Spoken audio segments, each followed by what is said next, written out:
గెలిచేది అధికార పక్షమా విపక్షమా? ఉత్తరాంధ్రకు చెందిన ఆ అధికార పార్టీ ఎమ్మెల్యే అధికారులు మంత్రులను సైతం నిలదీయడం చర్చనీయాంశంగా మారింది. తాజాగా జరిగిన డిఆర్సీ మీటింగ్లో వ్యవసాయ శాఖపై ప్రశ్నలు సంధించడంతో అధికారులకు దిమ్మ తిరిగిపోయిందట. ఆ ఎమ్మెల్యే ప్రశ్నలకు అధికారులు నీళ్లు నమిలారట. అక్కడ ఉన్న మంత్రులు సైతం సర్ది చెప్పేందుకు ప్రయత్నించినా తగ్గేదేలే అంటూ ఊగిపోయారట ఆ ఎమ్మెల్యే. ఇంతకీ అధికారుల వెన్నులో అంతలా వణుకు పుట్టించిన ఆ ఎమ్మెల్యే ఎవరు? ఏమా కదా? మంత్రులు అధికారులు ఆముదాల వలస ఎమ్మెల్యే కూన రవికుమార్ అంటే హడలిపోతున్నారట. స్వతహాగా ఆయనది దూకుడు స్వభావం అంటారు. ఎవరైనా చేసిన తప్పును కప్పిపుచ్చుకోవడానికి ట్రై చేస్తే ఉపేక్షించబోరుట. శరామామూలుగానే ఈ మధ్య జరిగిన శ్రీకాకుళం డిఆర్సీ సమావేశంలో కూన తనదైన శైలిలో అధికారులకు ముచ్చెముటలు పట్టించారట. ప్రజా సమస్యలపై కూన అడిగిన ప్రతి ప్రశ్న ఒక్కో బుల్లెట్లా దూసుకువెళ్లిందట. వ్యవసాయ శాఖలో జరుగుతున్న లొసుగులపై ప్రశ్నలు వేయడంతో ఇటు మంత్రులు అటు అధికారులు ఇరుకున పడ్డారట. కూన సంధించిన ప్రశ్నలు ప్రభుత్వాన్ని ఇరకాటంలో పెట్టేలా ఉన్నాయట. దీంతో సమావేశానికి హాజరైన మంత్రులు గుర్రుమన్నారట. It is the practical things మేము తిరిగి మాట్లాడుతున్నది. వాళ్ళు ఇవ్వలేదు. It is the failure of the department. Purely it is the failure of the joint director agriculture. DAP ఇవ్వలేదు. మేము అడిగితేనే ఇండెక్స్ లేవు సార్, సప్లై లేదు సార్ అని చెప్పారు. పొటాష్ సప్లై లేదని చెప్పారు. నేను జేసీ గారికి అమెరికా నుంచి వచ్చిన తర్వాత జేసీ గారి ఆఫీసులో 2 గంటల పాటు కూర్చొని నేను మాట్లాడాను. జిల్లా పరిషత్ సమావేశ మందిరంలో జిల్లా ఇన్ఛార్జి మంత్రి కొండపల్లి శ్రీనివాస్ అధ్యక్షతన నిర్వహించిన డిఆర్సీ సమావేశంలో పలు ప్రభుత్వ శాఖల వైఫల్యాలను కూన రవికుమార్ ఎండగట్టారు. చివరికి వ్యవసాయ శాఖ మంత్రి కింజరాపు అచ్చెన్నాయుడు సమక్షంలోనే ఆ శాఖ విఫలమైందంటూ అధికారులను ఉద్దేశించి తీవ్ర ఆగ్రహం వ్యక్తం చేయటం పట్ల మంత్రి అనుచరులు కూనపై మండిపడుతున్నారట.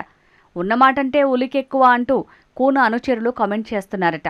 సమావేశం ప్రారంభం నుంచి చివరి వరకు ఏ ఒక్క శాఖను ఆయన విడిచిపెట్టకుండా ఓ రేంజ్లో ప్రశ్నల వర్షం కురిపించారట. దీంతో మంత్రి కొండపల్లి శ్రీనివాస్ పలుమార్లు సర్ది చెప్పేందుకు ప్రయత్నించిన ప్రశ్నల పరంపర కురవడంతో ఒకానొక సమయంలో రవి ఊరుకో అనాల్సిన పరిస్థితి ఏర్పడిందట. ప్రస్తుత పరిస్థితిలో డిఆర్సీలో తొలుత వ్యవసాయ శాఖపై సమీక్ష జరిగింది. వ్యవసాయ శాఖ జేడీ మనోహర్ రావు ప్రగతి నివేదిక చదువుతుండగా ఆయా అంశాలకు పవర్ పాయింట్ స్క్రీన్ చూపుతున్న అంశాలకు వ్యత్యాసం ఉందని, ఏది నిజమంటూ కూన రవికుమార్ నిలదీశారట. వరి పంట ఈ క్రాప్లో నమోదు కాకుంటే ధాన్యం కొనుగోలుకు అవకాశం లేదంటూ అడిగిన ప్రశ్నలకు అధికారుల నుంచి నో ఆన్సర్. ఈ క్రాప్కు టెక్నికల్ అంశాలకు సంబంధం లేదని వ్యవసాయ శాఖ మంత్రి కింజరాపు అచ్చెన్నాయుడు చెప్పగా ఖచ్చితంగా సంబంధం ఉందంటూ ఎమ్మెల్యే కూన రవికుమార్ తోసిపుచ్చుతూనే ప్రభుత్వ ఉత్తర్వుల్లో అలా ఉన్నా క్షేత్రస్థాయిలో అలా లేదన్నారు. ఇది వ్యవసాయ శాఖ వైఫల్యమంటూ మరోసారి ఎమ్మెల్యే కూన రవికుమార్ ఆగ్రహం వ్యక్తం చేశారు. ఈ ఏడాది రైతులకు పొటాష్ ఒక్క రైతుకు కూడా ఇవ్వలేదని, అసలు వీరు ఇండెంటే పెట్టలేదంటూ ఆగ్రహంతో అటు మంత్రులకు ఇటు అధికారులకు ఏం సమాధానం చెప్పాలో అర్థం కాక తలలు పట్టుకున్నారట. నోట్బుక్లో ఉంటుందని మంత్రి సమాధానం చెప్పాలని చూసినా అసలు అమరావతిలో వీరు ఇండెంటే పెట్టలేదని, దాని ఆధారాలు నా వద్ద ఉన్నాయని కూడా చెప్పుకొచ్చారట. దీంతో అధికారులు నీళ్లు నమిలారట. పీఎం కిసాన్ పథకం కింద 2,79,100 మందికి లబ్ధి చేకూరుతోంటే అన్నదాత సుఖీభవ పథకం కింద 2,32,901 మందికే ఇవ్వడమేంటని ఎమ్మెల్యే రవికుమార్ ప్రశ్నించారు. ఈ సందర్భంగా ఇన్ఛార్జ్ మంత్రి కొండపల్లి శ్రీనివాస్ సర్ది చెప్పే ప్రయత్నం చేయగా డిఆర్సీ స్టాట్యూటరీ బాడీ అన్ని కలెక్టర్ నిర్వహించే సమావేశాల మాదిరి కావని చెప్పారు. వ్యవసాయ శాఖ అధికారులు సరైన సమాచారం వివరాలు తీసుకురాకుండా ఎందుకు వస్తున్నారని, టీ స్నాక్స్ తినడానికా అంటూ వారిపై విరుచుకుపడ్డారు కూన. సమస్యలు చర్చించబోమని చెప్తే వెళ్లిపోతామంటూ తీవ్ర ఆగ్రహం వ్యక్తం చేశారు. రంగు మారిన ధాన్యం కూడా కొంటారా, లేక అది కూడా ఉత్తుత్తి హామీనేనా అంటూ కూన నిలదీశారు. దీంతో మంత్రి అచ్చెన్న జోక్యం చేసుకున్నారు.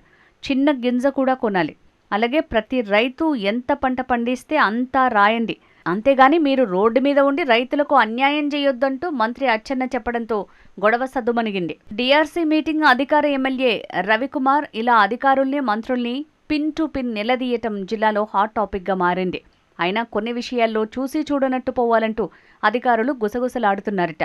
అయితే ఎవరి డ్యూటీ వారు చేస్తే సమస్యలకు సమాధానం దొరుకుతుంది కదా అనే వాదన కూడా బలంగా వినిపిస్తోంది. నెక్స్ట్ డిఆర్సీలో అధికారులు మంత్రులతో కూన రవికుమార్కు మధ్య సీన్ ఏ విధంగా ఉండనుందో చూడాలి.